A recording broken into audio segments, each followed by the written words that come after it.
Chers futurs managers et futurs leaders, bienvenue dans votre séance de principes de management que nous allons la consacrer aujourd'hui pour traiter le chapitre numéro 3, à savoir Management et Leadership, partie 1.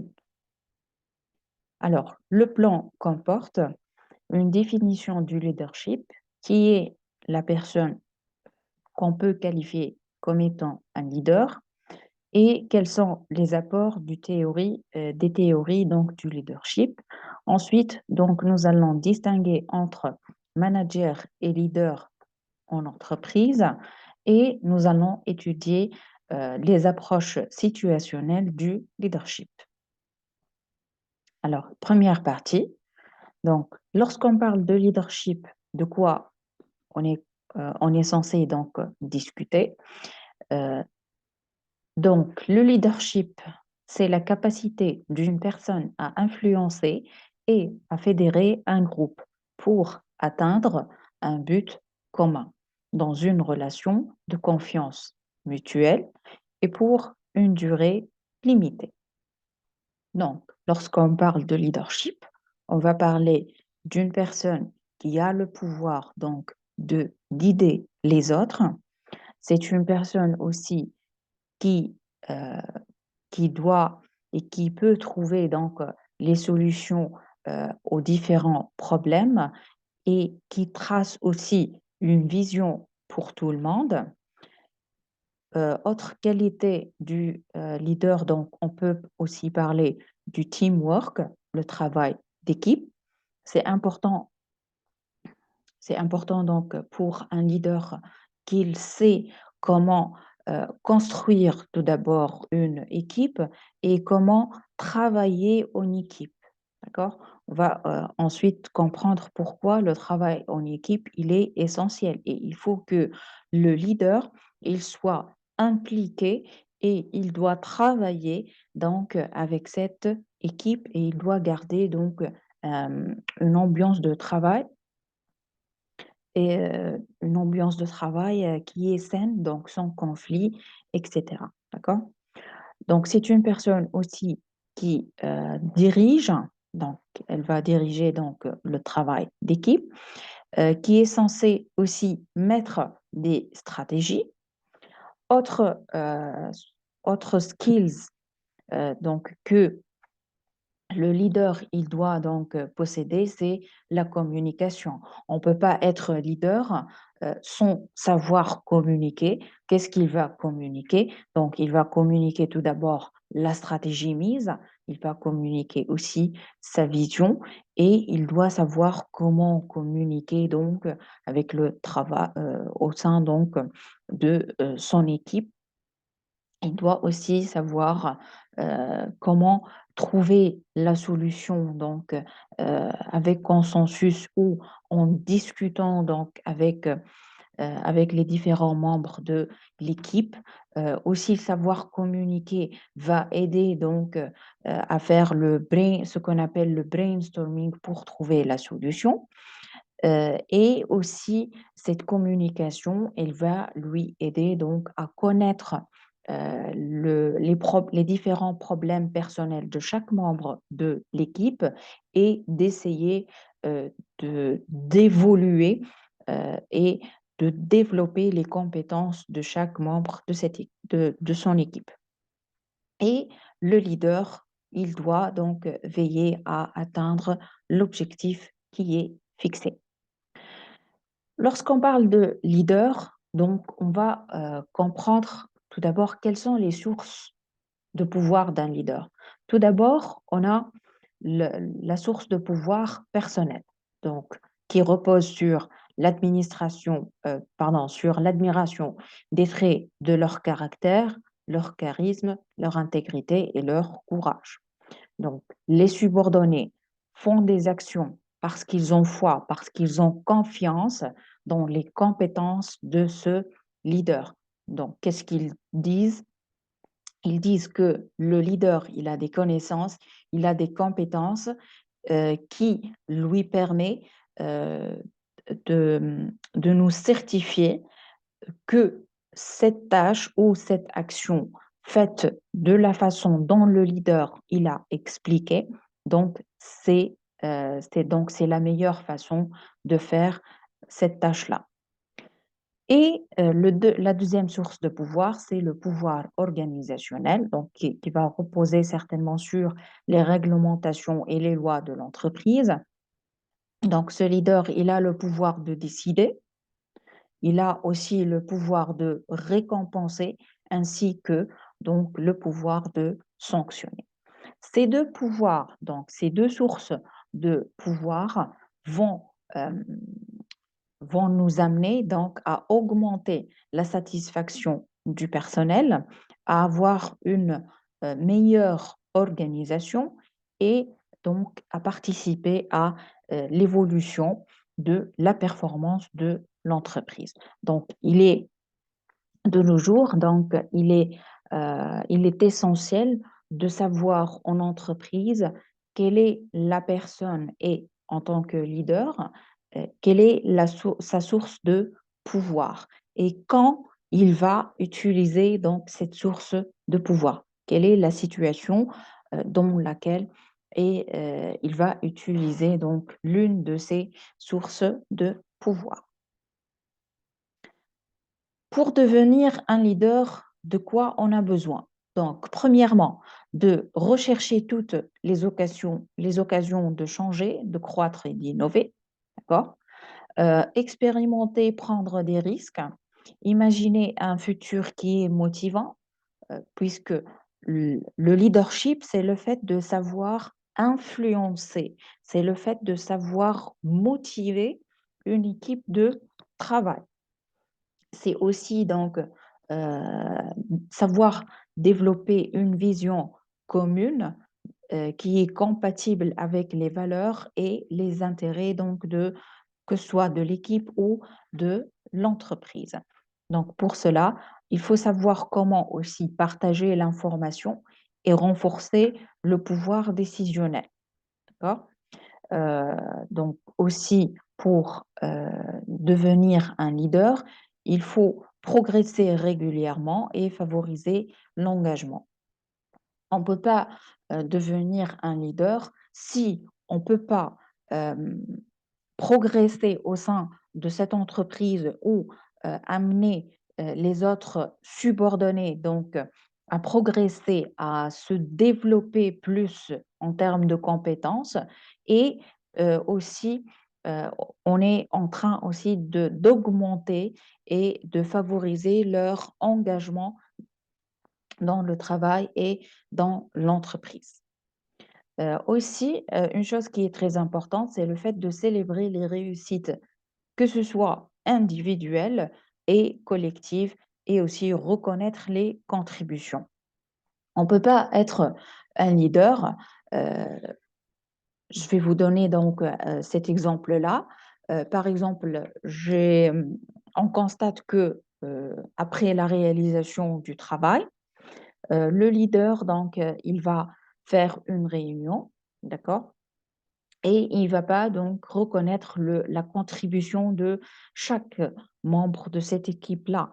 Donc, mettez-vous à leur place. Qu'est-ce que vous allez ressentir après tout cet effort, après toute votre contribution pour amener le projet donc à bon terme et que ce leader-là, donc, il ne va pas vous reconnaître votre travail. D'accord? C'est un point euh, que, euh, que vous devez donc le prendre en compte parce que le leader, il doit avoir cette intelligence émotionnelle, d'accord? Il doit avoir la capacité de garder des relations, de bonnes relations avec les différents membres de l'équipe parce que on avance ensemble. Une personne toute seule, elle ne peut pas avancer.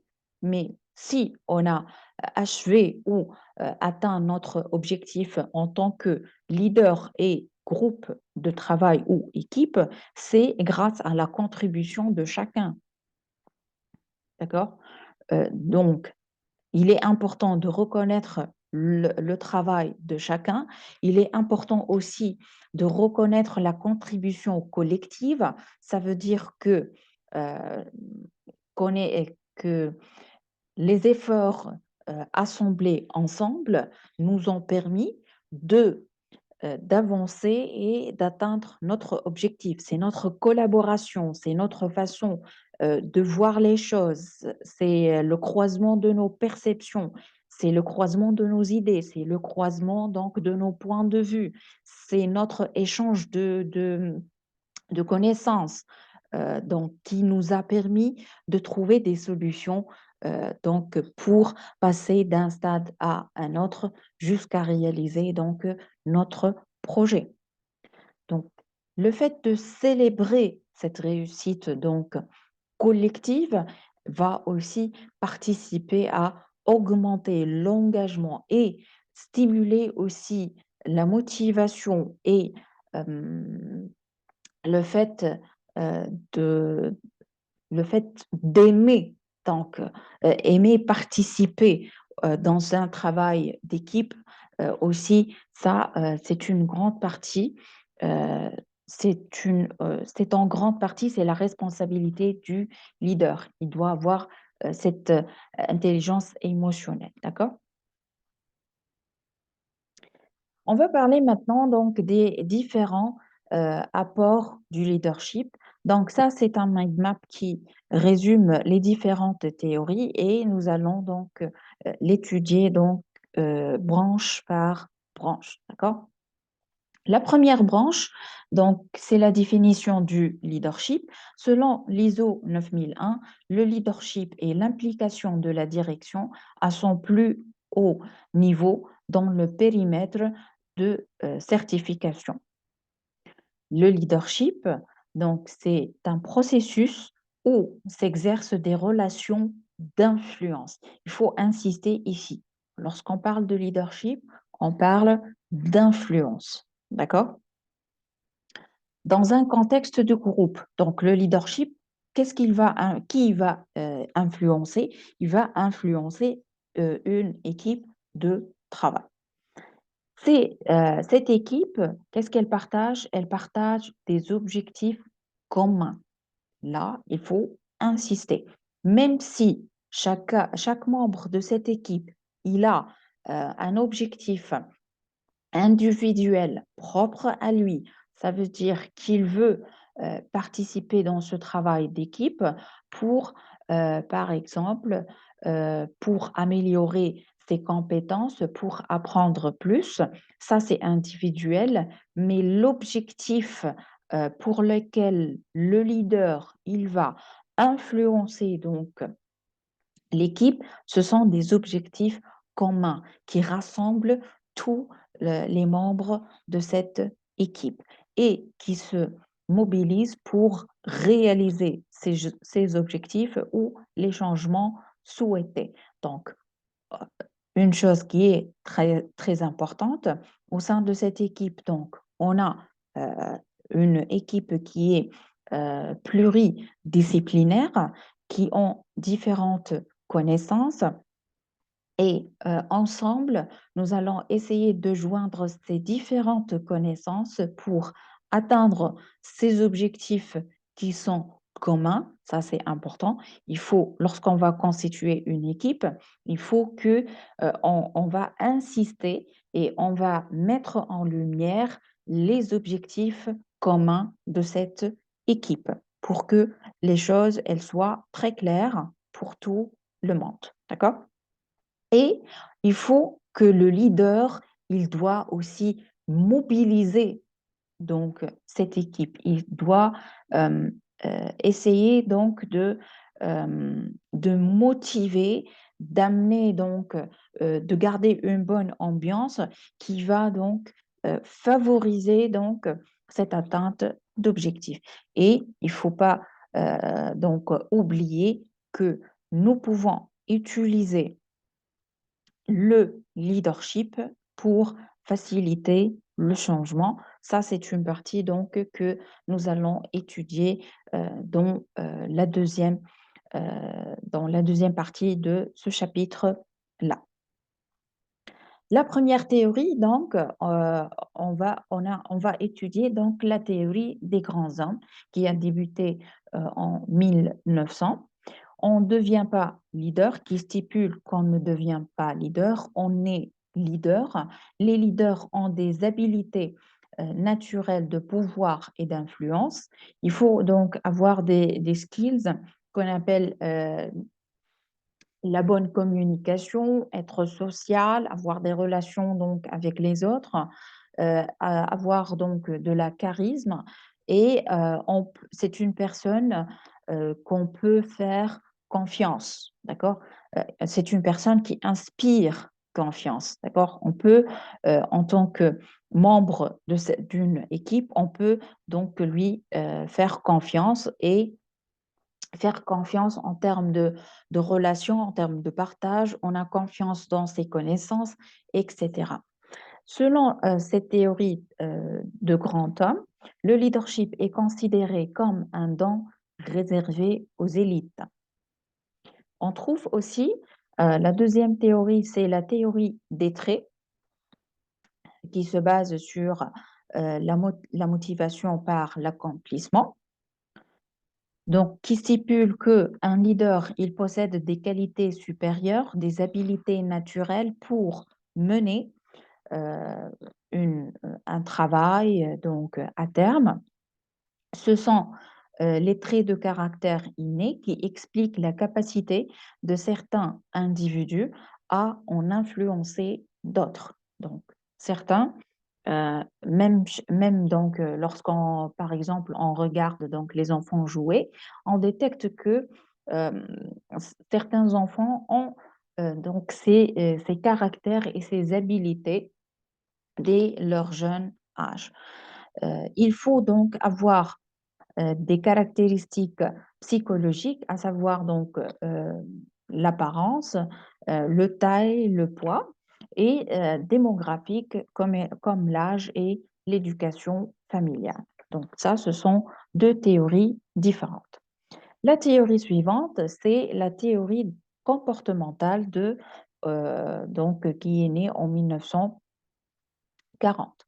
Donc, cette théorie, elle a deux principes, deux principaux apports. D'une part, l'identification de deux grandes classes de comportements de leader avec une distinction entre comportements orientés vers les personnes et part, d'autre part, donc le raffinement de l'analyse de chacune de ces classes de comportements.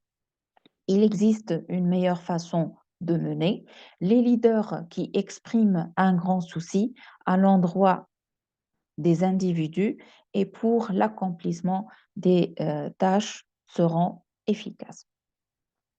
Donc, ça, c'est la théorie donc, comportementale. On passe à l'étude de la théorie situationnelle et de contingence. Selon cette théorie, les leaders agissent différemment en fonction des situations. Si on prend, je vais essayer donc d'expliquer donc la théorie situationnelle. Euh, Même nous, donc dans notre vie personnelle, lorsque on est face à des situations qui sont différentes, nous allons agir donc de façon qui est différente.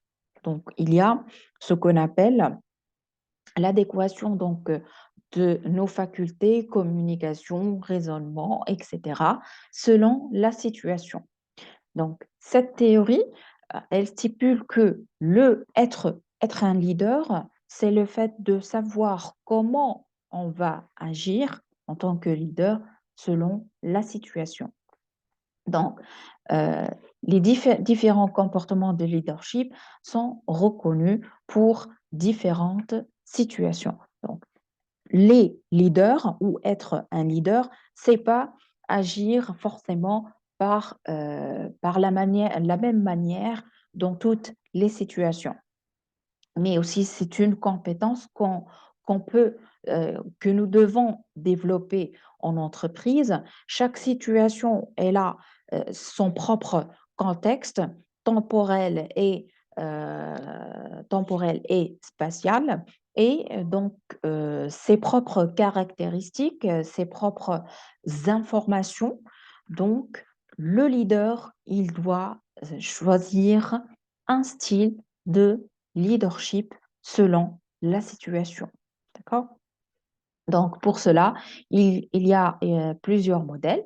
Par exemple, le modèle de leadership situationnel de Blanchard, que nous allons étudier donc tout à l'heure.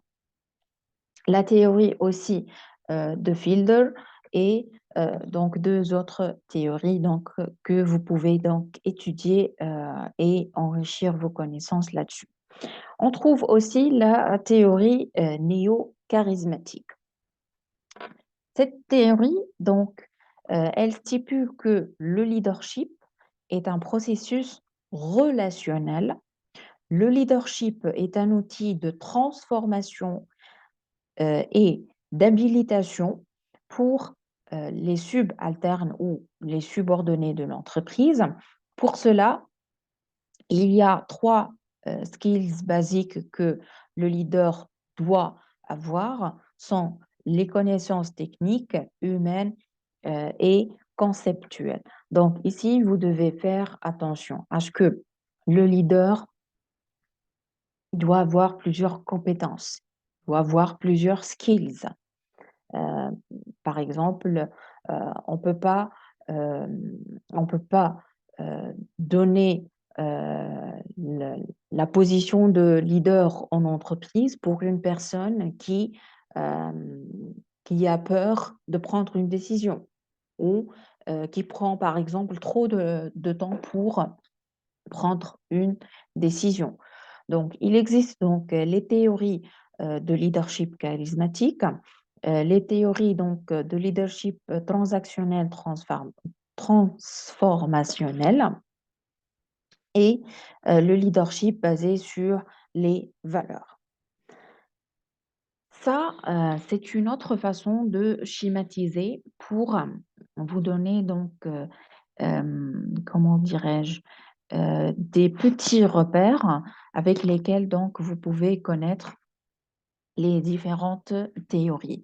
Donc, la théorie, par exemple, situationnelle, donc, elle parle de la flexibilité du leadership ou du leader. Euh, Lorsqu'on parle de situation, on doit être flexible. Le leader, il doit être flexible. Il doit passer d'un style de leadership à un autre. La théorie donc aussi situationnelle, c'est le fait de savoir adapter le style de leadership en fonction du niveau de maturité professionnelle. Vous devez savoir qu'en leadership, on est pratiquement en leadership situationnel, on est lié aussi au degré de compétence, de maturité et d'autonomie de nos subordonnés. Donc, le leader, lorsqu'il va choisir un style, il y a plusieurs critères qu'il doit donc étudier avant de choisir un style de leadership bien déterminé. Lorsqu'on parle des théories transformationnelles, on parle de le fait d'insister sur l'honnêteté et l'intégrité. On ne peut pas faire confiance à une personne ou à un leader, surtout en entreprise. Euh, on ne peut pas lui donner cette position de responsabilité parce que être un leader, c'est aussi de la responsabilité sans qu'il soit donc une personne honnête qu'on peut lui donner donc euh, on peut donc lui donner de la confiance. Les théories donc aussi transformationnelles, elles insistent sur l'innovation et la création de changements. Parfois, en entreprise, on indique que le changement, il peut être en interne ou en externe. Mais ici, lorsqu'on a parlé du leadership transformationnel, le leader, dans sa position, dans son équipe, il doit essayer premièrement d'innover, d'instaurer cette culture d'innovation et de changement. Parce que ceci, En instaurant donc cette culture dans son équipe, il va faciliter donc le changement et euh, le changement, ce n'est pas uniquement dans les procédés de travail, mais le changement aussi, il peut euh, concerner chaque personne à part. Pourquoi? Parce que le leadership, pardon, parce que le leader, il doit, euh, il doit se concentrer sur le développement des compétences de chaque membre de son équipe. Il doit savoir quels sont euh, les points positifs et les points donc négatifs en termes de force et faiblesse. Il doit essayer d'améliorer les compétences de chaque membre de l'équipe. Comme ça, on n'aura pas peur lorsque le changement va naître dans notre environnement. On aura déjà cette culture, on accepte, on a les compétences nécessaires pour s'adapter ou pour réagir à ce changement-là. Ensuite, la théorie donc transactionnelle qui se base sur les contributions et les rétributions. Les- la, con- le- la théorie transactionnelle, elle permet l'évolution professionnelle des collaborateurs et elle se base sur les sanctions et les récompenses. Donc, dans la théorie transactionnelle, nous allons essayer en tant que leader, de récompenser donc les membres de l'équipe si ils ont réussi dans leur activité ou si ils ont euh, amélioré leur façon de travailler ou ils ont apporté des connaissances bénéfiques au travail donc de l'équipe. Et si il existe donc, si donc un subordonné, donc, il a fait donc une faute, donc nous pouvons en tant que leader le sanctionner. On trouve aussi la théorie de contingence qui se base sur la prise de considération de l'environnement et la flexibilité et l'adaptation. Le leader, il doit prendre en considération l'environnement. L'environnement, euh, donc le leader, en d'autres termes, le leader ne doit pas perdre de vue l'environnement donc où il est en train d'opérer, que ce soit l'environnement interne ou l'externe, et il doit garder cette flexibilité et capacité d'adaptation. Lorsqu'on parle des théories donc de leadership basées sur les traits, donc ici donc on va parler sur les traits de personnalité, donc en termes d'honnêteté, confiance, responsabilité, etc. Et l'environnement non pris en considération. Lorsqu'on parle des théories des traits, donc on ne va pas invoquer ou parler de l'environnement. Donc, ici, dans cette théorie, l'environnement n'est pas pris en considération. La théorie donc des grands hommes, donc le leadership étant une qualité innée. Donc, ça existe chez la personne dès sa naissance. Donc, on est en train de mettre en évidence les qualités du grand leader. Ça aussi, donc, c'est une autre disons, c'est une autre façon qui va aussi vous simplifier et qui va vous aider à capter quels sont donc les différents points essentiels de chaque théorie selon l'exigence donc, des normes 9001. Alors, lorsqu'on parle du leadership selon l'Organisation internationale de normalisation, dont, avec l'ISO 9001 version 2015, on parle d'implication des dirigeants et des collaborateurs, on parle aussi d'orientation des clients et on parle de l'approche processus. Donc, l'approche situationnelle du leadership, c'est Premièrement, l'influence des managers, la flexibilité aussi des managers et l'adaptation des managers. Dans le leadership transformationnel, on trouve l'inspiration et la motivation du personnel, l'engagement et la collaboration du personnel. Si on a un personnel non engagé, donc on n'aura pas la collaboration et on ne pourra pas atteindre les objectifs. Aussi, dans le leadership transformationnel, c'est le fait de partager la prise de décision. Vous devez comprendre que, on a déjà dit ça, lorsque on est au sein d'une entreprise, au cœur du travail d'équipe, nous devons savoir comment nous allons euh, partager cette aptitude ou cette flexibilité. On va apprendre aux subordonnés comment ils doivent prendre décision dans des situations X ou Y. Donc, c'est ça. Ce n'est pas être un leader, ce n'est pas prendre la prise de décision par lui uniquement. Mais non, il faut partager, il faut apprendre aux autres comment on va prendre des décisions au sein d'une équipe. Lorsqu'on parle de la théorie donc transactionnelle, selon Eric Berne, donc on a les relations en leader et collaborateur. Donc on va insister sur la relation en leader et les collaborateurs. Donc cette relation leader et collaborateur, euh, comment peut-on la qualifier? Est-ce que c'est une relation qui est saine, qui est équilibrée, qui est compréhensible, euh, qui favorise la communication dans les deux sens? Est-ce que c'est une relation de subordonné? Donc, est-ce que c'est une relation de boss et de subordonné? Est-ce qu'il y a du pouvoir?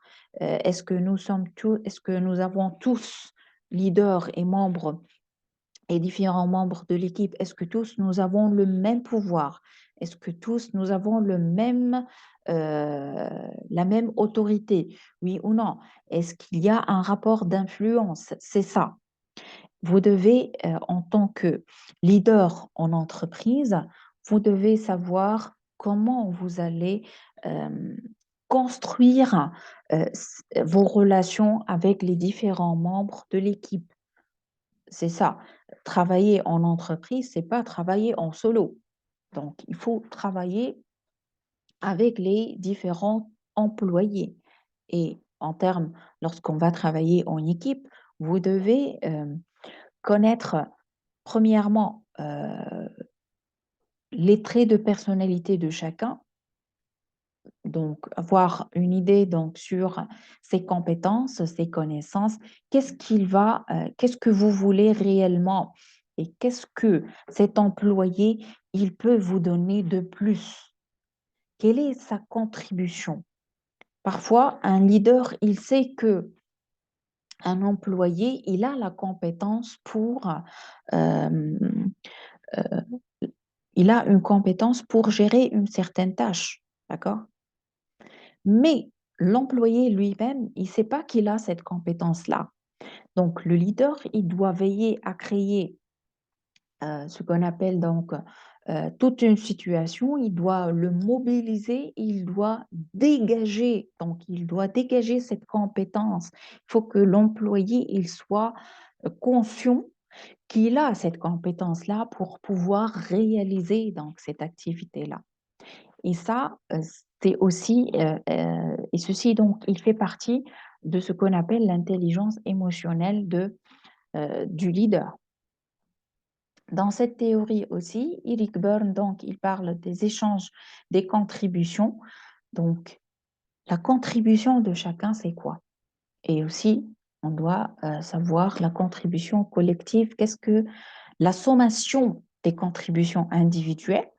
Qu'est-ce qu'elle va nous permettre donc de donner de plus en tant qu'équipe, en tant que groupe de travail? D'accord? La théorie donc de contingence, c'est le fait de savoir faire l'ajustement ça veut dire la liaison avec la nature de l'environnement, la description du fonctionnement interne de l'organisation. Donc ici, en étant leader, il ne faut pas écarter le volet de l'environnement de l'entreprise. La théorie comportementale, elle se concentre sur le comportement des leaders, sur les décisions participatives. Nous devons, en tant que leader, amener tout le monde à participer dans la prise de décision. Si vous devez comprendre l'importance de la participation de tout le monde dans la prise de décision. Si on participe tous à la prise de décision, nous serons tous, après la prise de décision, nous serons tous motivés, nous sommes tous concernés et c'est dans notre intérêt d'appliquer cette prise de décision collective. Donc, cette prise de décision collective va augmenter l'engagement et l'implication de chaque subordonné. D'accord? La théorie des traits, donc, on parle du leadership efficace, c'est la dernière partie que nous allons étudier ensemble. Et lorsqu'on parle donc de la théorie des grands hommes, on parle du phénomène inné et du qualité du leader. On passe à l'étude des nouvelles théories de leadership. Donc ça, c'est le mind map global et nous allons donc l'étudier comme d'habitude, branche par branche. La première branche, c'est que nous allons détailler le leadership transformationnel. Donc, ce leadership transformationnel, il porte sur l'organisation comme un domaine de l'énergie. On parle du leadership, on parle d'une vision et d'un but. On parle de nouvelles perspectives, puisqu'on parle, c'est leadership transformationnel, pardon. On parle donc de la possibilité de transformer, d'évoluer. Il y a de nouvelles perspectives que nous devons donc essayer donc de les conquérir et donc de les amener donc comme avantage concurrentiel pour l'entreprise. On parle aussi de la performance et de l'excellence. Vous devez savoir que si on n'applique pas des transformations, si on n'amène pas le changement dans notre entreprise, donc on ne va pas performer et on ne va pas donc exceller dans votre travail. Donc, rappelez-vous que nous avons dit que le travail au sein de l'entreprise, donc c'est le fait que le management, il doit veiller à avoir de la performance globale et la performance qui est continue. Donc, c'est tout un processus. Rappelez-vous donc de la roue de Ming. On a parlé d'un processus d'amélioration qui est continu. Donc, en entreprise, vous devez avoir donc cette aptitude, cette logique de fonctionnement. Nous devons toujours améliorer, que ce soit notre performance à nous ou la performance de l'équipe ou la performance globale de l'entreprise. Vous devez savoir que en améliorant la performance individuelle en tant que leader, vous allez améliorer la performance de toute l'équipe de travail et vous allez participer à l'amélioration de la performance globale de l'entreprise. Le rôle donc du leader transformationnel, c'est qu'il doit définir le besoin du changement. Ça aussi, vous devez l'assimiler. C'est parce qu'on ne doit pas toujours attendre l'environnement jusqu'à ce qu'il nous balance donc une opportunité pour le changement ou qu'il nous oblige donc à changer. d'accord, ou à appliquer certains changements. Mais nous devons apprendre à créer et à stimuler le besoin de changement dans une équipe de travail, d'accord? Et ceci, il va transformer l'organisation. Lorsqu'on parle de transformation de l'organisation, on parle de l'amélioration du travail, l'amélioration du processus, l'amélioration du produit, l'amélioration de la communication avec l'environnement, l'amélioration donc de nos procédés donc euh, de comment dirais-je nos procédés donc de respect de l'environnement, d'accord? Et donc, ce leadership transformationnel, ça va nous permettre de créer de nouvelles visions. En entreprise, on doit évoluer, on doit trouver de nouvelles visions, de nouvelles perspectives. Si notre environnement, il est donc en perpétuel changement, pourquoi vous devez obliger l'entreprise à stagner et à garder la même position? Ça, c'est la logique des choses. La logique des choses, c'est que puisque mon environnement, il évolue, moi, en tant que leader en entreprise, je dois toujours veiller à trouver de nouvelles visions, à créer le besoin de changement au sein de l'équipe. C'est une culture, le changement. Et nous allons étudier donc la culture et la conduite de changement dans le prochain chapitre. Le leadership transformationnel, donc, il est motivant, enthousiaste et confiant. Il ne s'agit pas donc de se jeter à l'eau lorsqu'on parle de confiance. On doit donc avoir des précisions, une vision qui est exacte, d'accord, pour que euh, cette exactitude en vision, elle va vous permettre, euh, elle va être une source de motivation et d'enthousiasme donc euh, vers vos subordonnés.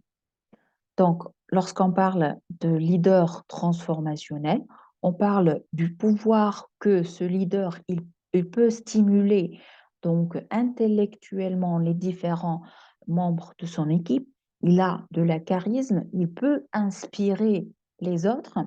Il peut donc lors d'une discussion ou lors de ce qu'on appelle le brainstorming, donc, il peut stimuler, il peut inspirer, il peut pousser les employés à trouver, à creuser dans leur esprit et de trouver de nouvelles façons, de nouvelles visions, de nouvelles solutions, de nouvelles idées. Et c'est une personne qui a de la considération, d'accord? Parmi les valeurs, on trouve la paix, l'égalité, la liberté et la justice, d'accord? Ça, c'est le leadership transformationnel. On passe à la théorie donc, comportementale du leadership. Donc, c'est une théorie donc, dans laquelle donc, on ne cherche pas les traits innés ou les capacités chez les leaders. Il y a deux dimensions. La dimension caractère, donc le leader comportemental, il a un objectif, c'est le fait de réduire les conflits. Il faut pas, comment dirais-je, euh, éviter ou éviter donc les implications euh, des conflits sur le travail et sur la liaison entre euh, leader et subordonné. Au sein d'une équipe, on a besoin d'un leader qui sait comment premièrement, détecter avant le déclenchement des conflits. Et ça, donc c'est une compétence de l'intelligence émotionnelle.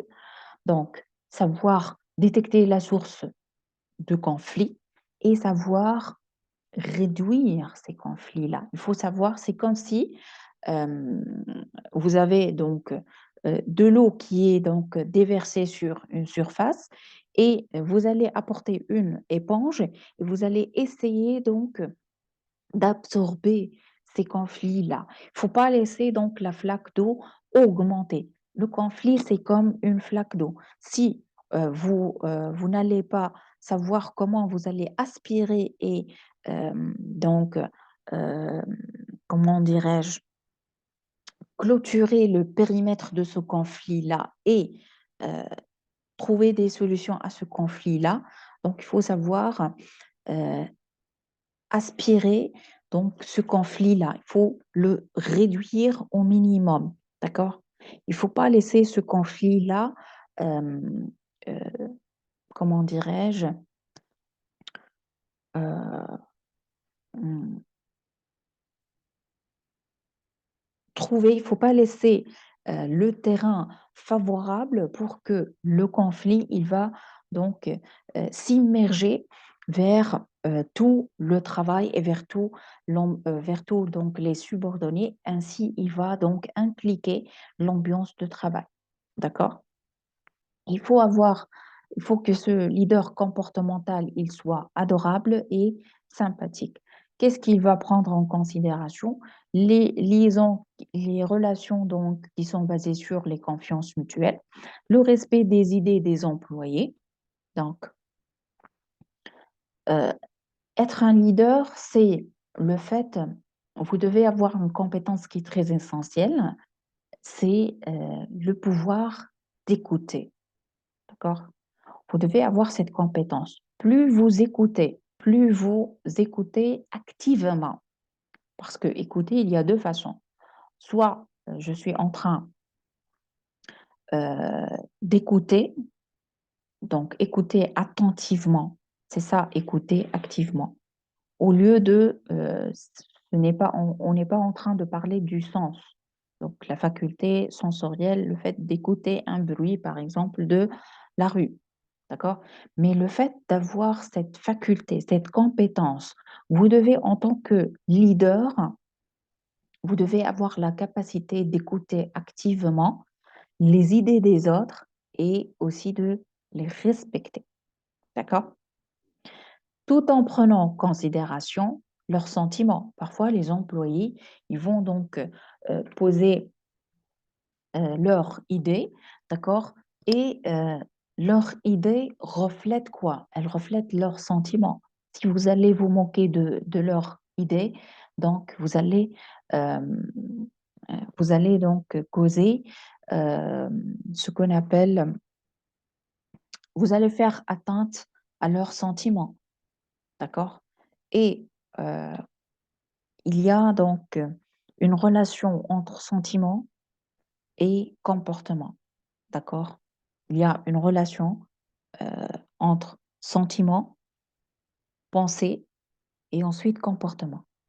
Ça, ce sont les trois piliers. Sentiment, il influence les pensées et nos pensées, ils vont influencer nos comportements. D'accord?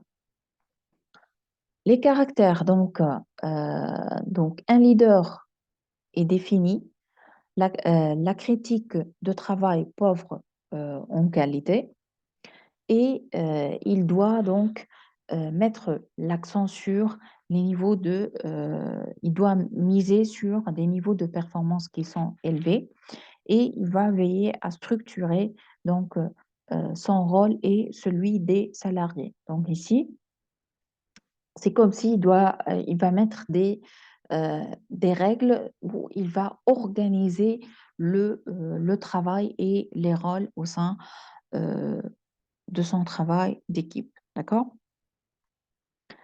La deuxième dimension, c'est ce leader comportemental, il est orienté à la production. Donc, euh, il insiste sur les aspects techniques et sur l'accomplissement des tâches de ses groupes. Il est orienté donc vers le salarié. Il y a des relations interpersonnelles. Vous devez savoir que le leader, comme donc nous avons déjà dit, le leader, il doit construire des relations individuelles, personnelles avec chaque avec chaque employé ou subordonné euh, pour lui permettre de lui connaître plus. Si il, après cette connaissance, il va essayer donc de l'amener à se développer. D'accord?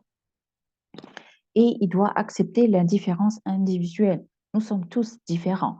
Il n'y a pas, il n'y a pas donc, euh, on n'a pas intérêt à ce que au sein d'une équipe et en tant que leader, on va différencier entre les individus. Par exemple, vous, euh, en tant que en tant que leader, ça ne se fait pas que au sein d'une équipe, vous allez différencier la personne qui a plus d'expérience sur celle donc qui a moins d'expérience, ou vous allez donc faire des différences sur la base des couleurs, des religions, ça ne se fait pas, d'accord?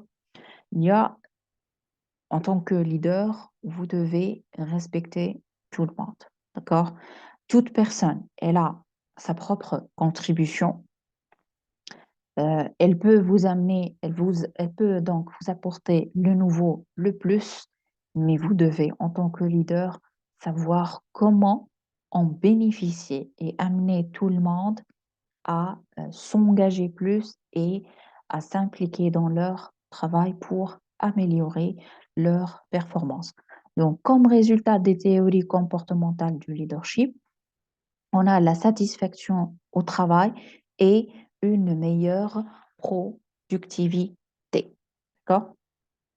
On passe à la théorie donc situationnelle. Donc, nous allons l'étudier plus en détail dans les diapos suivants. Donc, il y a quatre principaux euh, styles de leadership, à savoir le directif, le participatif, le persuasif et le délégatif. Donc, nous allons étudier ça euh, dans les diapos suivants. On passe à l'étude donc de la théorie du grand homme. Parmi donc, c'est le fait que elle stipule que, on a déjà dit, elle stipule que les leaders sont nés pas développés. Elles ont des traits secondaires, des traits donc cardinaux et des traits donc centraux comme l'honnêteté et l'intelligence. D'accord? On passe maintenant à l'étude de la différence entre manager et leader en entreprise. Vous, en étant un visiteur dans une entreprise, lorsque donc, vous allez, par exemple, participer à une réunion, donc en tant que, par exemple, je vais trouver une situation, par exemple, vous êtes un nouveau actionnaire, d'accord? Ou vous travaillez comme étant un directeur de banque et vous allez donc assister à une réunion. Comment vous pouvez distinguer au sein de cette réunion qui est composée de plusieurs employés, comment vous allez pouvoir distinguer entre manager et leader? Alors, le leadership est différent du management. Ça, c'est clair. D'accord? Lorsqu'on parle du management, on parle des stratégies, on parle des objectifs. Donc, et lorsqu'on parle de leadership, on parle de la motivation, on parle de la vision, du travail d'équipe, des challenges. Donc, le leadership et le management sont nécessaires au succès de l'entreprise. Donc, en tant que un employé dans une entreprise, un cadre dans une entreprise, vous devez, vous devez jongler et utiliser les deux, management et leadership, pour cause que notre environnement, il devient de plus en plus complexe et volatile. Donc, vous devez avoir les deux casquettes, d'accord? Milsberg, donc, dans un interview, qu'est-ce qu'il dit? Il dit que je pense que cela a été une grande erreur de séparer le leadership du management. La conséquence en est que l'on a maintenant des leaders qui ne sont pas managers. Aussi, nous avons besoin de plus de management et de le combiner avec le leadership et de surtout ne pas les séparer. Donc, management et leadership. Leadership et management, c'est soi-disant le couple donc du succès de l'entreprise dans un environnement qui devient de plus en plus complexe. Donc, on confond souvent à tort le chef, le leader, et on postule qu'un manager est forcément un leader. Alors que être chef, donc, c'est le fait qu'on doit obéir à ce chef-là. Être manager, c'est que nous devons donc réfléchir et être un leader, donc nous allons ce qu'on appelle participer pour grandir. On grandit avec le leader. Déjà, on a expliqué ceci. Lorsque donc on travaille avec un leader, le leader, il va essayer donc de développer et d'augmenter nos compétences et nos performances. Or, donc, si Mintzberg milite euh, pour la nécessaire prise en compte du leadership dans le management, on se rend compte que de nombreux managers tiennent leur autorité d'autres sources que du leadership. Le constat, c'est que être manager, c'est le fait d'avoir des compétences en matière d'organisation, de contrôle, etc. Et être un leader, c'est le fait de disposer d'un pouvoir d'influence sur les autres. Donc, d'un côté, j'ai des leaders qui n'ont pas des compétences d'un manager. De l'autre côté, j'ai des managers qui ne disposent pas de toutes les qualités d'un leader. D'accord? Selon donc Robbins, en 2006, il définit le leadership comme étant la capacité d'orienter, mobiliser durablement un groupe d'individus vers l'accomplissement de buts précis. Et il définit le management comme étant le fait de diriger le travail des autres et d'être responsable des résultats obtenus. Donc, le management, il nous fournit un système de gestion amélioré, d'accord, grâce à ces 4 fonctions. Et le leadership, grâce à ces 4 fonctions, il nous permet d'avoir un climat de travail amélioré. Si nous allons ajouter, donc, si nous allons utiliser ou joindre un système de gestion amélioré à un climat de travail amélioré, nous allons donc participer indirectement à l'amélioration des résultats de l'entreprise. Les fonctions et les pratiques du leadership. Donc, le leadership, donc, premièrement, donc, c'est le fait d'examiner. Les responsables mettent constamment à jour leur connaissance de leur organisation et de son environnement. Ensuite, deuxièmement, le leader, il va se focaliser. Donc, le travail d'équipe de l'organisation est régi par une mission, une stratégie et un ensemble de priorités bien définies. Focus on something. D'accord? Ensuite, aligner et mobiliser. Le leader, il doit aligner et mobiliser les troupes, ses subordonnés. Les parties prenantes internes et externes appuient les objectifs de l'organisation et mobilisent les ressources pour atteindre les objectifs. Soi-disant, nous avons examiné et focalisé et nous n'avons pas mobilisé donc les subordonnés, on ne va pas donc pouvoir euh, tracer et suivre les étapes pour atteindre notre objectif. Le leader aussi, il doit inspirer. Donc, l'organisation présente un climat d'apprentissage continu et le personnel montre son encouragement, même lorsqu'il fait face à des difficultés. Être leader, c'est savoir se maîtriser en termes de comportement et en termes de sentiments et savoir aussi maîtriser les sentiments et les comportements des autres. Lorsqu'on est face à des difficultés, un leader, il doit savoir comment il va gérer cette difficulté-là. D'accord? Ça, c'est important. Car lorsque nous sommes face à des difficultés, on réagit en tant que personne, en tant que subordonné, on réagit de façon qui est différente. Alors, le leader, il doit avoir l'intelligence de savoir euh, discuter, de savoir parler, de savoir comment il va communiquer ses difficultés, comment il va intervenir lors de ces difficultés pour inspirer les autres et donner l'exemple, non pas frustrer, donc être frustré et frustrer les autres. D'accord?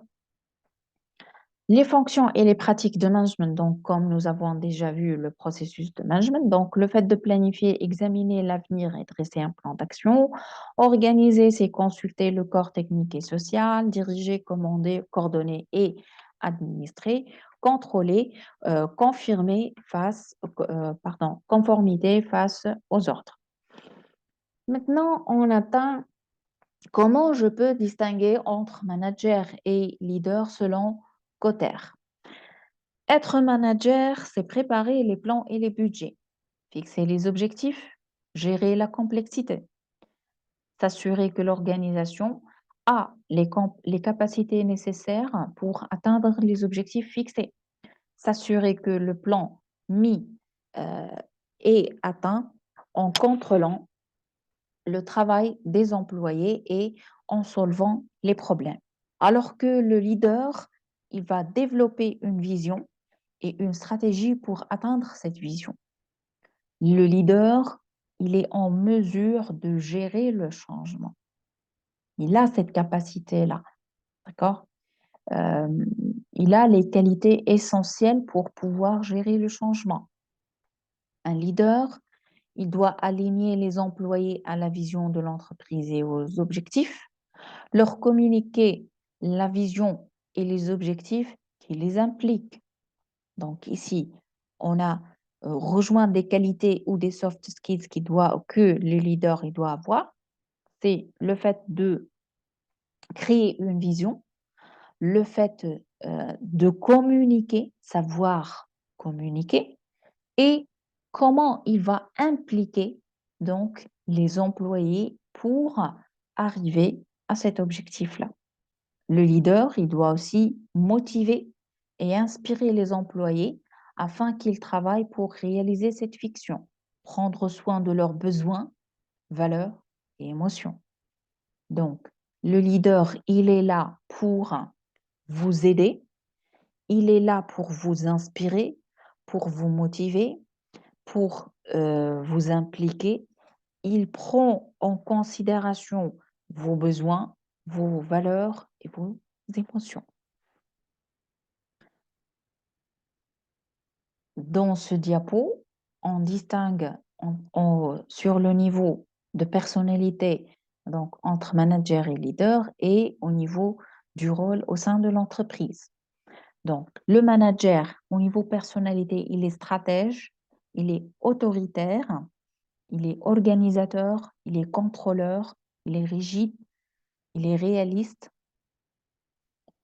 euh, alors que le leader, il est cultivé, il est influent, inspirant, il est motivateur, il est un exemple de changement. Regardez donc la contradiction. Manager, rigidité et leader, exemple de changement. Le leader, il montre sa faiblesse, il n'a pas un problème de savoir, de, de montrer donc qu'il n'a pas bien, par exemple, compris la fiche technique d'une machine ou je ne sais pas quoi. Donc, il montre sa faiblesse, il n'a pas de problème. Il est capable ici de déléguer. Le leader, il vous donne donc cette possibilité de pouvoir réaliser une activité à sa place. Il est innovateur. Alors, lorsqu'on parle du rôle de chacun d'entre eux dans l'entreprise. Le manager, il planifie, il contrôle, il envisage les choses à court terme. Il est en train d'imiter. Il cherche ici la performance, travaille dans le présent. Il s'intéresse surtout au système. Alors que le leader, il définit une direction, il motive, inspire, il fait progresser l'organisation, il envisage le long terme, il travaille dans le futur et il s'intéresse surtout aux gens. Le leader, il s'intéresse aux gens, pourquoi? Ce sont eux qui vont contribuer à l'atteinte de l'objectif fixé. D'accord? Donc, si on prend pas soin, comme dans cette figure, donc, on a dit qu'il faut prendre soin des besoins, des valeurs et des émotions. Si on ne prend pas donc euh, soin de ces variables-là, ces gens ne seront pas impliqués, motivés, engagés pour contribuer à la réalisation d'un projet ou à l'atteinte d'un objectif bien déterminé. D'accord? Donc, lorsqu'on parle de manager, donc ce manager, il porte son attention sur la manière de faire les choses, alors que le leader, il apporte son attention sur la signification d'un événement ou d'une décision euh, sur les partenaires. Donc, cette figure, vous devez savoir qui, euh, quel côté c'est le leader et quel côté c'est le manager. D'accord?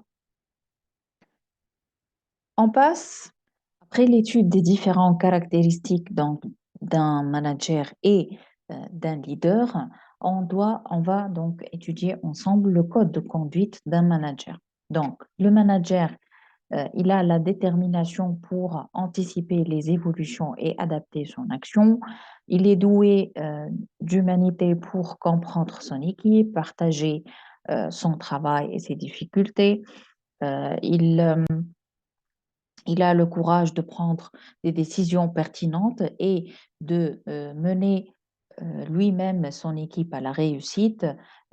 Il est modeste, simple et il a le sens du dialogue. Il cherche la proximité, donc particulièrement là où les difficultés sont particulièrement fortes. Le code de conduite d'un leader, donc premièrement, toujours éviter le laisser-faire et exercer le pouvoir que l'on a, encadrer mais ne pas enfermer, faire confiance, être ferme, être constant dans l'effort, vigilant à l'application des normes, être participatif, adopter un style de direction en harmonie avec son caractère. Le stratagème maintenant, manager plus leader, combiner management et leadership pour améliorer la performance de l'entreprise. Donc, le manager, il doit développer ses aptitudes pour devenir un leader. Donc, premièrement, il doit savoir comment maîtriser donc le personnel en créant un environnement organisationnel motivant le personnel pour atteindre l'objectif de son choix. Changer aussi et avoir un modèle mental qui est clair, qui améliore notre perception du monde pour faciliter la prise de décision et la mise en œuvre des plans d'action.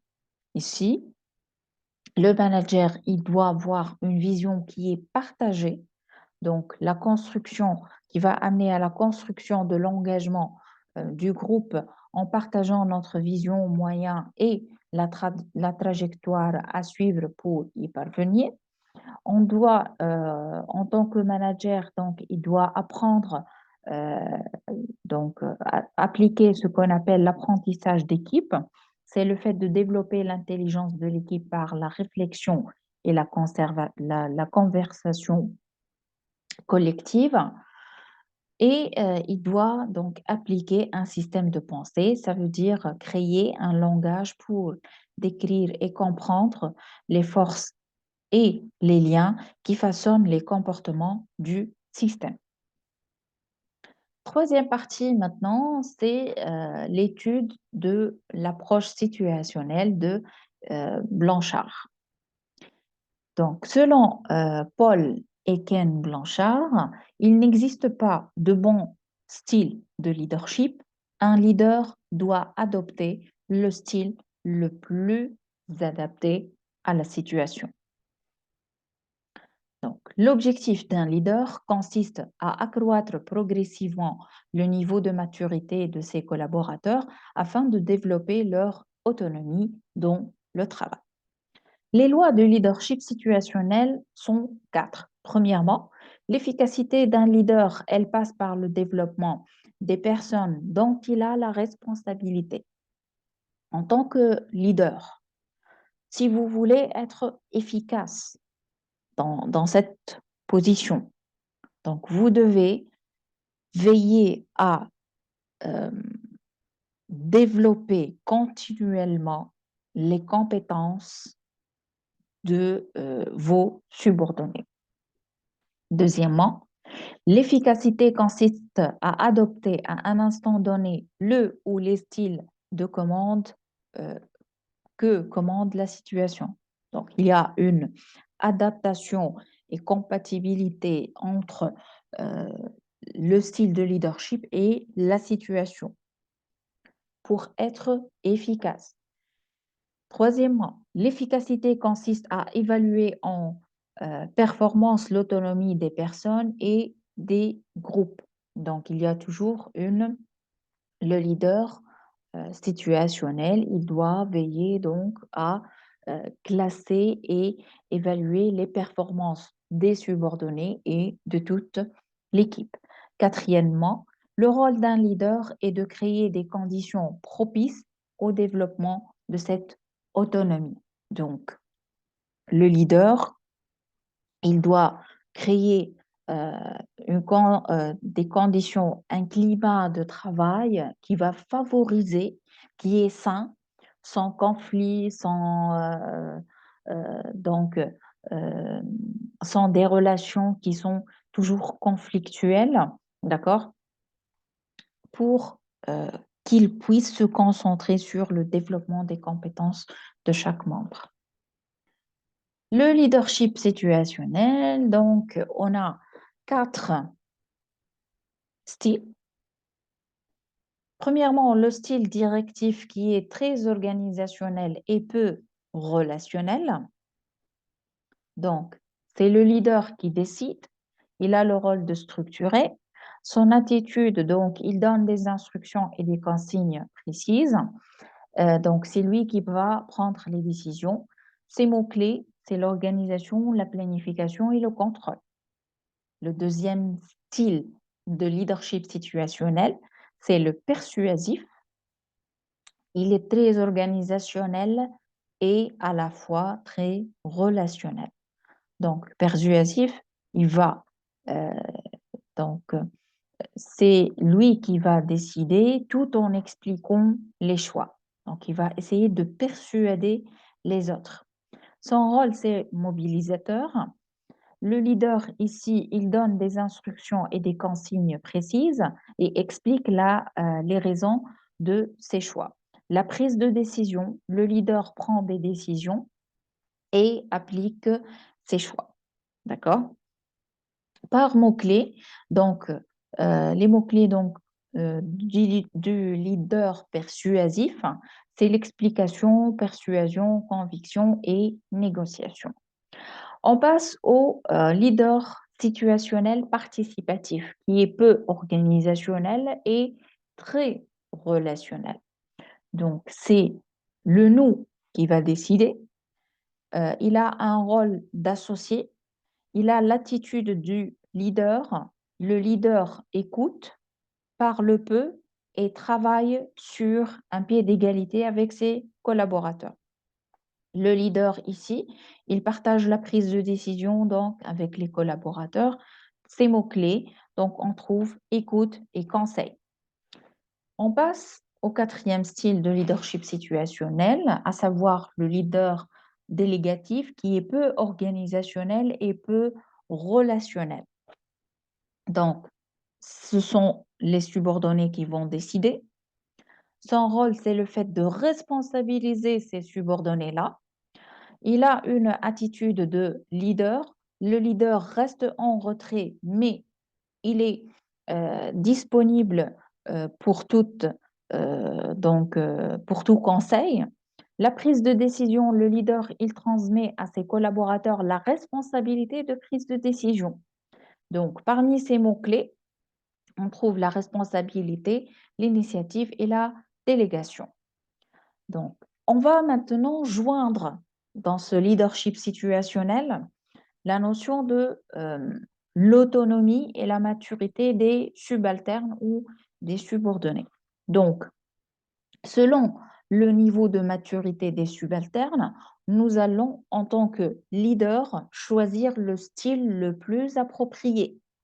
Lorsque les subordonnés donc, ont une maturité et une autonomie faibles, donc le leader, il va choisir le style directif. Donc, c'est lui qui va structurer, planifier et donner des instructions contrôlées. Donc, ici, il sera très centré sur les tâches et très centré sur les relations. Dans ce niveau-là, le collaborateur, il est incompétent, résistant et insécurisé. On passe maintenant au degré de maturité des subordonnés moyens. Donc, nous allons, en tant que leader, utiliser le style persuasif. Donc, vous constatez ici qu'il y a une adaptation à la situation. D'accord? Le leader, selon la maturité, selon la situation, il va s'adapter donc et il va adapter son style de leadership selon ou le collaborateur. D'accord? Donc, le style persuasif, donc, il va être centré sur les tâches, très centré sur les personnes. Collaborateur, donc, il est incompétent et et il est confiant. Lorsqu'on parle de maturité donc des subordonnés élevés, on va passer au style de leadership situationnel participatif, donc où le leader il est un associé, il écoute, négocie, construit, il participe à la construction euh, donc collective. Il est peu centré sur les tâches, très centré sur les personnes. Les collaborateurs ils sont compétents, résistants ou insécurisés. Alors que lorsque nous sommes en présence ou lorsque le leader il est en présence de subalternes qui sont très élevés, qui ont un niveau de maturité très élevé, il doit adopter donc le style de leadership délégatif où il responsabilise. Il sera peu centré sur les tâches et peu centré sur les relations. Donc, qu'est-ce que j'ai ici? Mes collaborateurs ou mes subordonnés sont compétents, volontaires et confiants. Ça, c'est un petit mind map qui résume donc la théorie de Blanchard, de management, de leadership pardon, situationnel. Donc, le leader directif, il structure, il donne des instructions, des consignes. C'est lui qui décide, c'est lui qui organise, planifie et contrôle. Le leader persuasif, c'est lui qui va mobiliser. Donc, c'est lui qui va donner des instructions, des consignes et qui va expliquer les raisons de ses choix. C'est lui qui décide en expliquant ses choix. La prise de décision, donc, c'est pour lui, le leader. Et il est dans la persuasion et la conviction. D'accord? Le leadership délégatif, c'est le fait de responsabiliser. Il va se mettre en retrait. Il est disponible pour des conseils. Donc, c'est les collaborateurs ou les subordonnés qui vont prendre des décisions et ils responsabilisent initiative et délèguent. D'accord? Le leadership participatif, c'est un associé. Le leader, il écoute, il parle peu, il travaille sur un pied d'égalité avec les collaborateurs. Il décide, donc nous décidons ensemble. Il est là pour vous écouter, conseiller et il est là aussi pour négocier. Ça, c'est un mind map qui résume donc les différentes théories donc situationnelles, donc les théories ici de Blanchard et euh, parmi donc euh, parmi donc les principes de cette théorie, c'est le meilleur style dépendra de la situation, de la tâche effectuée et de la performance de l'équipe. Il n'y a pas un meilleur style de leadership. Les meilleurs leaders présents, pèsent ces différentes variables affectant leur situation, puis ils sélectionnent leur style de leadership. Parmi son objectif, c'est le fait de créer un environnement de travail participatif et favorise l'adaptabilité pour ressortir le meilleur des talents dans l'équipe. C'est aussi un autre objectif des théories situationnelles, donc c'est développer les compétences et l'autonomie des membres de l'équipe afin de les motiver et, et obtenir donc des bons résultats. Donc, à ce point-là, donc, je vais essayer donc de résumer qu'est-ce que nous avons vu ensemble jusque-là. Donc, nous avons vu euh, qu'est-ce que c'est que le leadership, définition du leadership, quelles sont les différentes approches théoriques du leadership. Donc, on a étudié donc une à une. Donc, on a pris quelques petits détails grâce au mind mapping. Et ensuite, nous avons distingué entre manager et leader. Est-ce qu'il est préférable en entreprise d'avoir un manager ou avoir des managers ou avoir des leaders? On a répondu à cette question, c'est que le fait, nous devons, en tant que cadre en entreprise, nous devons combiner leadership et management, puisque notre environnement, donc, il est complexe et il est en perpétuel changement. Et nous avons étudié les 4 styles de leadership situationnel. Et nous avons donc conclu qu'il n'existe pas un meilleur style de leadership, mais il faut s'adapter selon la situation et selon donc les collaborateurs et l'autonomie de mes subordonnés. D'accord? Donc, je vous retrouve pour la deuxième partie et répondez au quiz pour que vous puissiez construire donc une base de connaissances qui va ensuite vous permettre d'enrichir cette base de connaissances-là. Merci à vous et à la prochaine.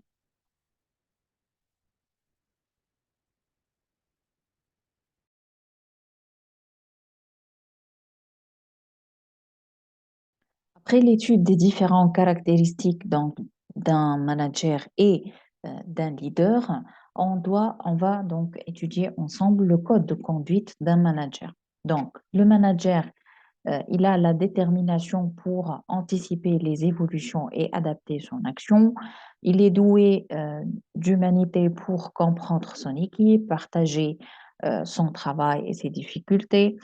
Il a le courage de prendre des décisions pertinentes et de mener lui-même son équipe à la réussite. Il est modeste, simple et il a le sens du dialogue.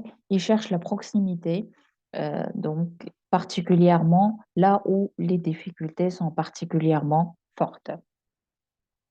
Le code de conduite d'un leader, donc premièrement, toujours éviter le laisser-faire et exercer le pouvoir que l'on a, encadrer, mais ne pas enfermer, faire confiance, être ferme, être constant dans l'effort, vigilant à l'application des normes, être participatif, adopter un style de direction en harmonie avec son caractère.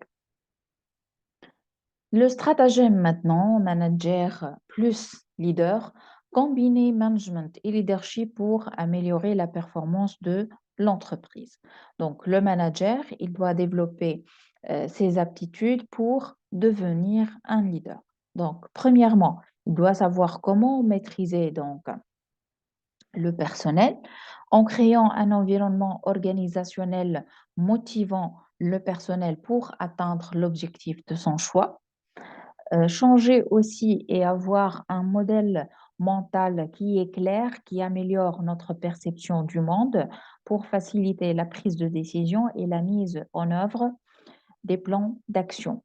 Ici, le manager, il doit avoir une vision qui est partagée, donc la construction qui va amener à la construction de l'engagement du groupe en partageant notre vision, moyens et la trajectoire à suivre pour y parvenir. On doit, en tant que manager, donc, il doit apprendre, euh, appliquer ce qu'on appelle l'apprentissage d'équipe. C'est le fait de développer l'intelligence de l'équipe par la réflexion et la conversation collective. Et il doit donc appliquer un système de pensée, ça veut dire créer un langage pour décrire et comprendre les forces et les liens qui façonnent les comportements du système. Troisième partie maintenant, c'est l'étude de l'approche situationnelle de Blanchard. Donc, selon Paul et Ken Blanchard, il n'existe pas de bon style de leadership. Un leader doit adopter le style le plus adapté à la situation. Donc, l'objectif d'un leader consiste à accroître progressivement le niveau de maturité de ses collaborateurs afin de développer leur autonomie dans le travail. Les lois de leadership situationnel sont 4. Premièrement, l'efficacité d'un leader, elle passe par le développement des personnes dont il a la responsabilité. En tant que leader, si vous voulez être efficace dans cette position, donc vous devez veiller à euh, développer continuellement les compétences de vos subordonnés. Deuxièmement, l'efficacité consiste à adopter à un instant donné le ou les styles de commande euh, que commande la situation. Donc, il y a une adaptation et compatibilité entre euh, le style de leadership et la situation pour être efficace. Troisièmement, l'efficacité consiste à évaluer en performance l'autonomie des personnes et des groupes. Donc, il y a toujours le leader situationnel, il doit veiller donc à classer et évaluer les performances des subordonnés et de toute l'équipe. Quatrièmement, le rôle d'un leader est de créer des conditions propices au développement de cette autonomie. Donc, le leader, il doit créer euh, des conditions, un climat de travail qui va favoriser, qui est sain, sans conflit, donc, euh, sans des relations qui sont toujours conflictuelles, d'accord, pour qu'ils puissent se concentrer sur le développement des compétences de chaque membre. Le leadership situationnel, donc on a 4 styles. Premièrement, le style directif qui est très organisationnel et peu relationnel. Donc, c'est le leader qui décide, il a le rôle de structurer. Son attitude, donc, il donne des instructions et des consignes précises. Donc, c'est lui qui va prendre les décisions. Ses mots-clés, c'est l'organisation, la planification et le contrôle.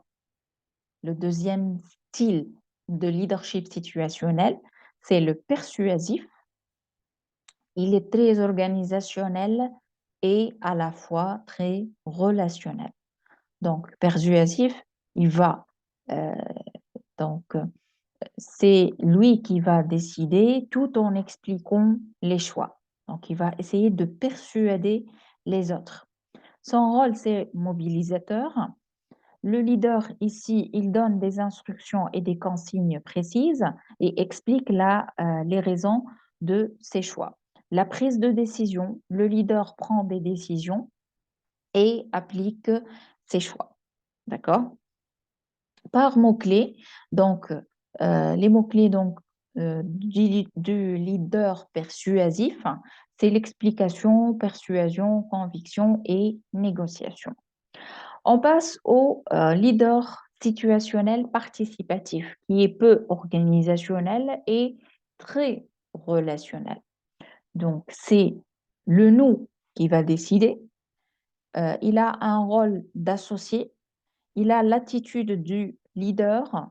Le leader écoute, parle peu et travaille sur un pied d'égalité avec ses collaborateurs. Le leader ici, il partage la prise de décision donc avec les collaborateurs. Ces mots-clés, donc on trouve écoute et conseil. On passe au quatrième style de leadership situationnel, à savoir le leader délégatif qui est peu organisationnel et peu relationnel. Donc, ce sont les subordonnés qui vont décider. Son rôle, c'est le fait de responsabiliser ces subordonnés-là. Il a une attitude de leader. Le leader reste en retrait, mais il est disponible pour pour tout conseil. La prise de décision, le leader, il transmet à ses collaborateurs la responsabilité de prise de décision. Donc, parmi ces mots-clés, on trouve la responsabilité, l'initiative et la délégation. Donc, on va maintenant joindre dans ce leadership situationnel la notion de l'autonomie et la maturité des subalternes ou des subordonnés. Donc, selon le niveau de maturité des subalternes, nous allons, en tant que leader, choisir le style le plus approprié. Lorsque les subordonnés donc, ont une maturité et une autonomie faibles, donc le leader, il va choisir le style directif. Donc, c'est lui qui va structurer, planifier et donner des instructions contrôlées. Donc, ici, il sera très centré sur les tâches et très centré sur les relations. Dans ce niveau-là, le collaborateur, il est incompétent, résistant et insécurisé. On passe maintenant au degré de maturité des subordonnés moyens. Donc, nous allons, en tant que leader, utiliser le style persuasif. Donc, vous constatez ici qu'il y a une adaptation à la situation. D'accord? Le leader, selon la maturité, selon la situation, il va s'adapter donc et il va adapter son style de leadership selon ou le collaborateur. D'accord? Donc, le style persuasif, donc, il va être centré sur les tâches, très centré sur les personnes. Collaborateur, donc, il est incompétent et et il est confiant. Lorsqu'on parle de maturité donc des subordonnés élevés, on va passer au style de leadership situationnel participatif, donc où le leader il est un associé, il écoute, négocie, construit, il participe à la construction euh, donc collective. Il est peu centré sur les tâches, très centré sur les personnes. Les collaborateurs, ils sont compétents, résistants ou insécurisés.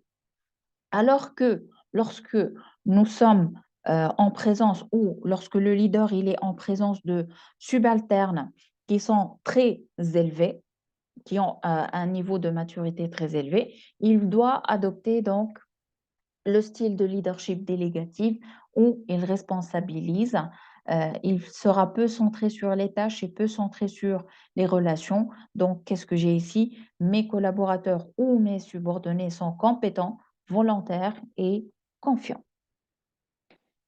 Ça, c'est un petit mind map qui résume donc la théorie de Blanchard, de management, de leadership pardon, situationnel. Donc, le leader directif, il structure, il donne des instructions, des consignes. C'est lui qui décide, c'est lui qui organise, planifie et contrôle. Le leader persuasif, c'est lui qui va mobiliser. Donc, c'est lui qui va donner des instructions, des consignes et qui va expliquer les raisons de ses choix. C'est lui qui décide en expliquant ses choix. La prise de décision, donc, c'est pour lui, le leader. Et donc, il est dans la persuasion et la conviction. D'accord? Le leadership délégatif, c'est le fait de responsabiliser. Il va se mettre en retrait. Il est disponible pour des conseils. Donc, c'est les collaborateurs ou les subordonnés qui vont prendre des décisions et il responsabilise initiative et délègue. D'accord? Le leadership participatif, c'est un associé. Le leader, il écoute, il parle peu, il travaille sur un pied d'égalité avec les collaborateurs. Il décide, donc nous décidons ensemble. Il est là pour vous écouter, conseiller et il est là aussi pour négocier. Ça, c'est un mind map qui résume donc les différentes théories donc situationnelles. Donc, les théories ici de Blanchard et euh, parmi donc, euh, parmi donc les principes de cette théorie, c'est le meilleur style dépendra de la situation, de la tâche effectuée et de la performance de l'équipe. Il n'y a pas un meilleur style de leadership. Les meilleurs leaders pèsent ces différentes variables affectant leur situation, puis ils sélectionnent leur style de leadership. Parmi son objectif, c'est le fait de créer un environnement de travail participatif et favorise l'adaptabilité pour ressortir le meilleur des talents dans l'équipe. C'est aussi un autre objectif des théories situationnelles. Donc, c'est développer les compétences et l'autonomie des membres de l'équipe afin de les motiver et, obtenir donc des bons résultats. Donc, à ce point-là, donc, je vais essayer donc de résumer qu'est-ce que nous avons vu ensemble jusque-là. Donc, nous avons vu qu'est-ce que c'est que le leadership, définition du leadership, quelles sont les différentes approches théoriques du leadership. Donc, on a étudié donc une à une. Donc, on a pris quelques petits détails grâce au mind mapping. Et ensuite, nous avons distingué entre manager et leader. Est-ce qu'il est préférable en entreprise d'avoir un manager ou avoir des managers ou avoir des leaders? On a répondu à cette question, c'est que le fait, nous devons, en tant que cadre en entreprise, nous devons combiner leadership et management, puisque notre environnement, donc, il est complexe et il est en perpétuel changement. Et nous avons étudié les 4 styles de leadership situationnel. Et nous avons donc conclu qu'il n'existe pas un meilleur style de leadership, mais il faut s'adapter selon la situation et selon donc les collaborateurs et l'autonomie de mes subordonnés. D'accord? Donc, je vous retrouve pour la deuxième partie et répondez au quiz pour que vous puissiez construire donc une base de connaissances qui va ensuite vous permettre d'enrichir cette base de connaissances-là. Merci à vous et à la prochaine.